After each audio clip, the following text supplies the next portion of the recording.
യേശു കർത്താവ് പറഞ്ഞു, മോശയെയോ ന്യായപ്രമാണത്തെയോ നീക്കുവാനല്ല വന്നത്, പൂർത്തീകരിക്കാനാണ് വന്നത്. മത്തായി 8 നോക്കിയേ, ഒരു കുഷ്ഠരോഗി വന്നു, പാവിയുടെ പ്രതിനിധിയാണ്. അവൻ നമസ്കരിച്ച്, കർത്താവേ, നിനക്ക് മനസ്സുണ്ടെങ്കിൽ എനിക്ക് ശുദ്ധനാകാൻ കഴിയും.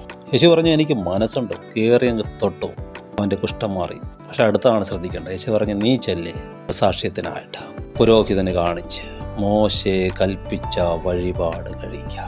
പണ്ടങ്ങനെയല്ല, ഒരുത്തൻ നന്നാകണം, ശുദ്ധനാകണം, എന്നിട്ട് പുരോഹിതന്മാർ പരിശോധിക്കും. എന്നിട്ട് ശുദ്ധമായെങ്കിൽ അവന് പാളയത്തിൽ വരാം, അവനവൻ്റെ വീട്ടിൽ പോകാം.